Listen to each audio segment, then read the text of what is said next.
Numa noite chuvosa de quinta-feira, Miguel Santos estava na cozinha com a mão imóvel sobre o telemóvel, o ecrã a brilhar na penumbra como um pequeno foco de luz.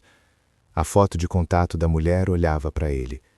Tudo o que tinha de fazer era carregar em ligar e dizer-lhe a verdade, que tinha acabado de assinar os papéis para se reformar antecipadamente, para abandonar o trabalho que tinha definido toda a sua vida adulta.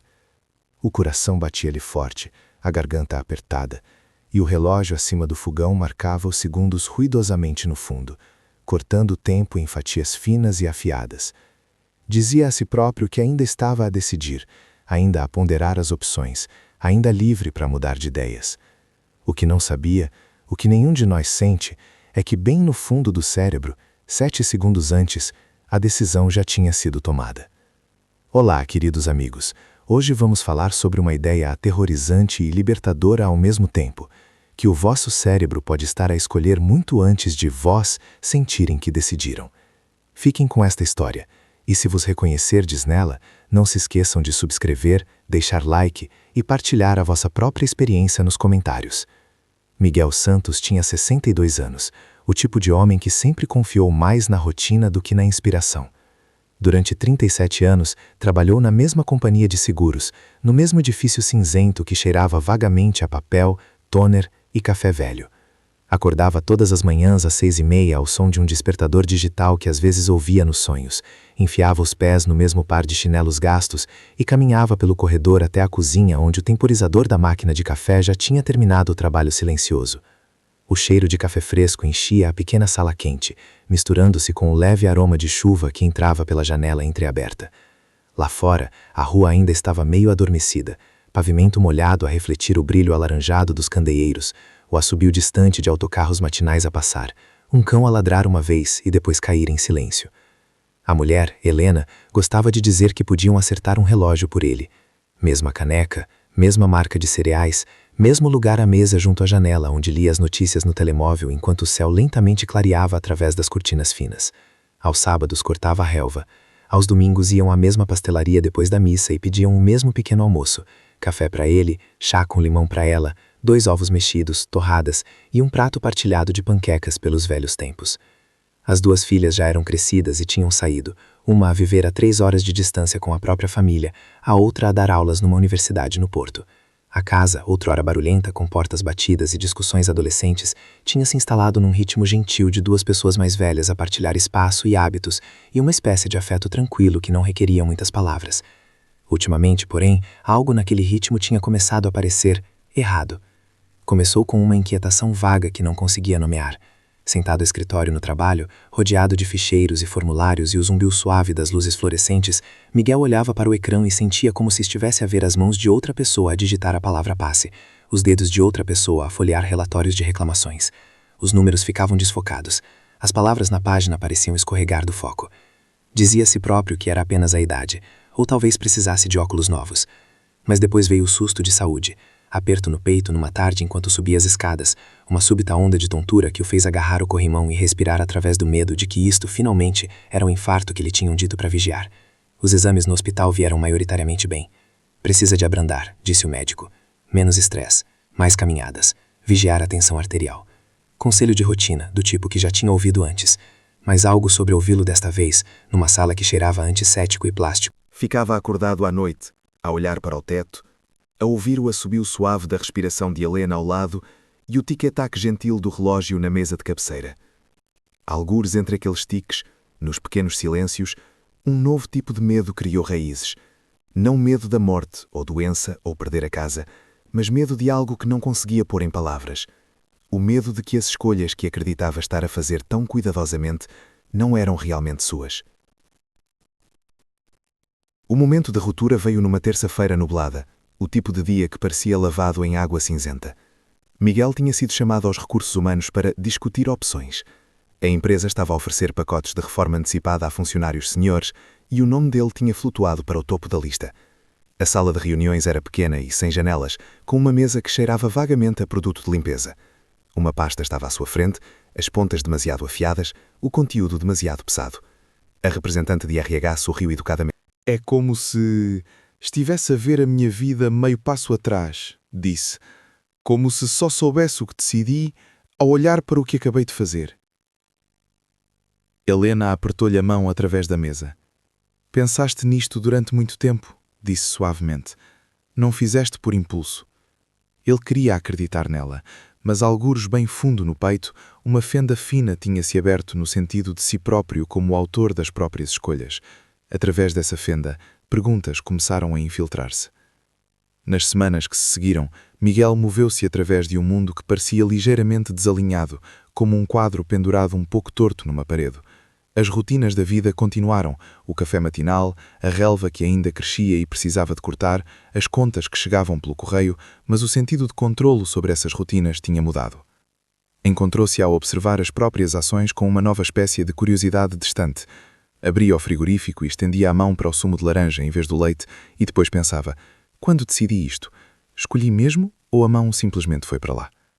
Era um pensamento pequeno e inquietante, do tipo que poderia ter-se dissolvido se simplesmente o tivesse ignorado. Em vez disso, porque Miguel sempre foi o tipo de homem que tentava compreender problemas em vez de fugir deles, foi procurar respostas. Começou com um vídeo tarde da noite. Sabem do tipo, o algoritmo oferece algo inesperado e a curiosidade carrega em play antes de sequer pensarem nisso. Um neurocientista num palco a falar sobre experiências onde os cérebros das pessoas decidiam antes de estarem conscientes de escolher. Miguel sentou-se na luz fraca da sala de estar, o ecrã da televisão a lançar um brilho fresco sobre os móveis familiares e ouviu enquanto o cientista descrevia um estudo dos anos 80. Voluntários eram pedidos para carregar num botão com a mão esquerda ou direita sempre que sentissem vontade, enquanto a atividade cerebral era medida. Também eram pedidos para notar o momento em que ficavam conscientes de decidir que má usar. A parte chocante, um padrão específico de atividade cerebral aparecia uma fração de segundo e em estudos posteriores até 7 segundos antes de os voluntários reportarem a decisão consciente. Por outras palavras, o cérebro já tinha começado o processo de escolher muito antes de a pessoa sentir decidi. Miguel repetiu aquela secção 2 vezes. 7 segundos. Imaginou a mão a estender-se para a caneta naquela pequena sala de RH, o risco da assinatura a aparecer na página. 7 segundos antes, ainda acreditava que era livre para dizer não.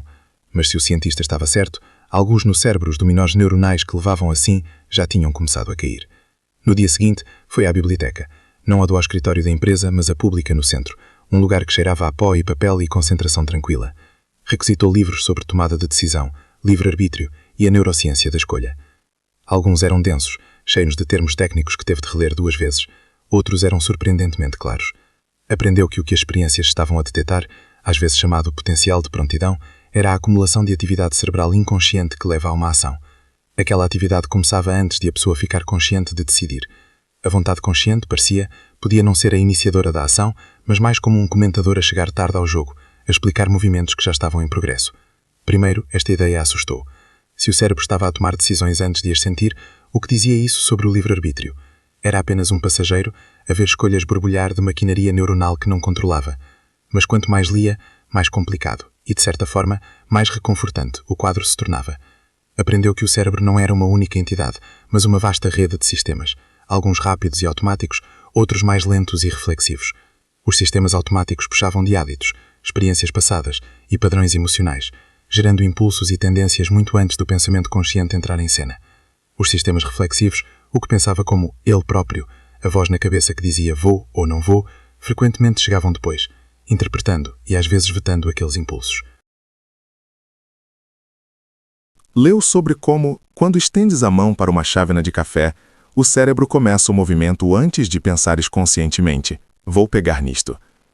Quando respondes a uma pergunta familiar, a boca pode começar a formar palavras antes de teres articulado completamente a frase na mente. Quando escolhes entre 2 camisas de manhã, preconceitos sutis, conforto, cor, associações de humor que mal notas, empurram a mão para uma muito antes de contar a si próprio a história de por que aquela camisa foi a melhor escolha. Um exemplo ficou com ele. Imagina que te pedem para carregar num botão esquerdo ou direito sempre que sentires vontade.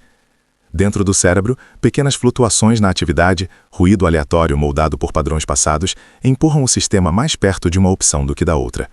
Quando sentes, escolhi esquerda, aqueles processos inconscientes já prepararam o palco. O sentimento de escolha é real, mas é mais como chegar ao último degrau de uma escada que tens estado a descer no escuro. Miguel fechou o livro e olhou pela janela da biblioteca para o parque de estacionamento, a brilhar com chuva recente. Carros entravam e saíam. Pessoas faziam pequenas decisões, virar à esquerda, virar à direita, estacionar aqui, ir para ali, cada uma a sentir-se tão imediata, tão pessoal. E, no entanto, dentro dos crânios, maquinaria complexa estava a trabalhar milissegundos e segundos antes da consciência apanhar. Sentia um arrepio que nada tinha a ver com o ar-condicionado. Se o cérebro estava escolhendo antes de ele escolher, quem exatamente era o ele que se sentia roubado? O ponto de viragem não veio como uma epifania súbita, mas como um degelo lento, como gelo a derreter de uma janela para revelar a vista por baixo. Uma manhã, semanas depois de ter assinado os papéis da reforma, Miguel estava na cozinha a servir café enquanto a chuva batia suavemente na janela. A casa sentia-se invulgarmente silenciosa. Helena tinha ido visitar a neta por uns dias. O relógio digital no fogão brilhava 7h12, em números verde pálido. Viu o fluxo escuro de café encher a caneca, cheirou o aroma amargo e reconfortante subir no ar quente, e sentiu um impulso familiar: adicionar açúcar. Congelou por um segundo, consciente do movimento antes de terminar. A mão já tinha alcançado metade do caminho para o açucareiro no balcão antes do pensamento consciente se formar. Quero mesmo açúcar hoje? Naquela pausa minúscula, notou algo. Ainda podia parar. Deixou a mão pairar por um momento, depois lentamente puxou-a de volta e bebeu o café sem açúcar. Foi um ato trivial, ridiculamente pequeno comparado com assinar o fim de uma carreira. Mas naquele instante algo encaixou. Talvez o cérebro tivesse começado a ação sem ele, mas ele tinha interceptado. O potencial de prontidão podia ter estado lá, o momento inconsciente a se construir-se, mas a parte mais lenta e reflexiva da mente tinha intervindo, e dito: desta vez não. Lembrou-se de algo que um dos autores tinha escrito, que o livre-arbítrio podia não ser sobre iniciar cada escolha do zero, mas sobre a capacidade de vetar, de remodelar, de treinar os sistemas automáticos ao longo do tempo. Não liberdade absoluta, mas uma espécie de orientação. Começou a ver o cérebro menos como um marionetista e mais como um assistente profundamente leal, às vezes sobreprotetor, um que fazia suposições e preparava ações baseadas em tudo o que alguma vez aprendeu, a tentar mantê-lo seguro e eficiente, frequentemente saltando à frente para poupar tempo. O eu consciente chegava depois, às vezes carimbando aquelas preparações, às vezes enviando-as de volta para a revisão.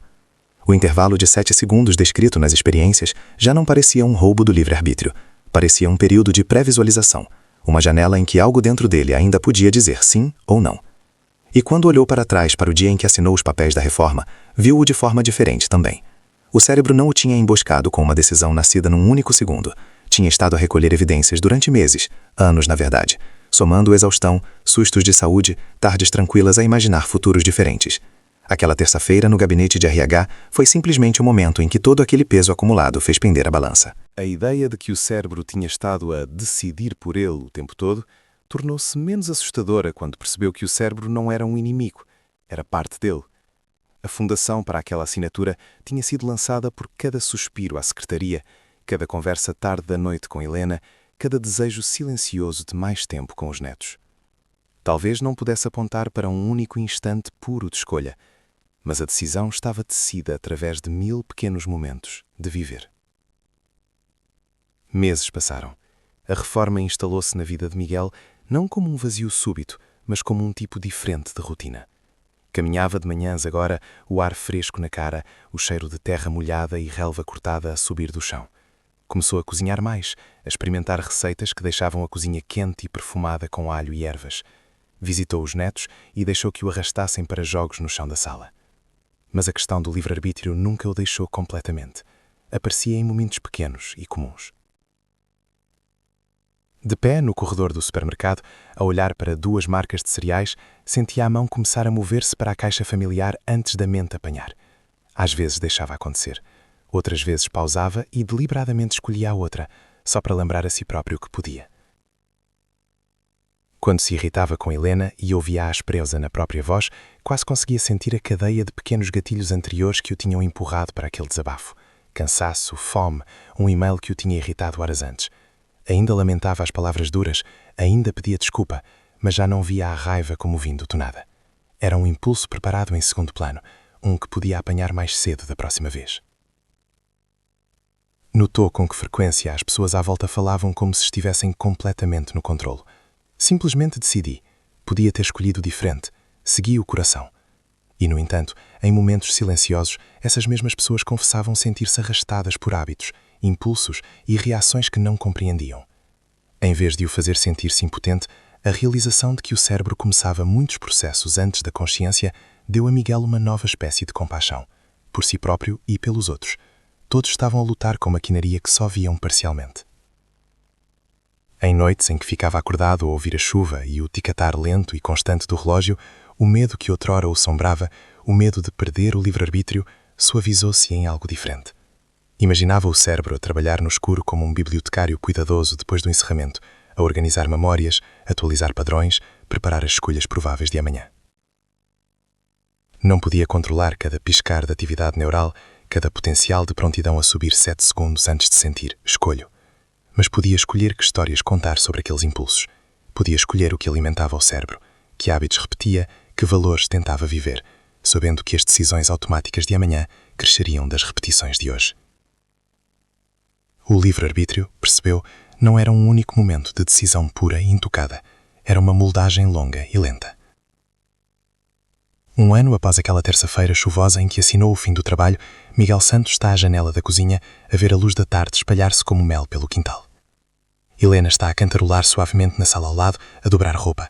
Alguns na rua um cão ladra e o cheiro do jantar de alguém deriva vagamente pela janela aberta. Cebolas talvez e algo a fritar em azeite.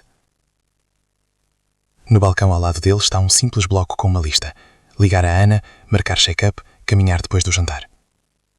Não se lembra do momento exato em que decidiu escrever aquelas coisas.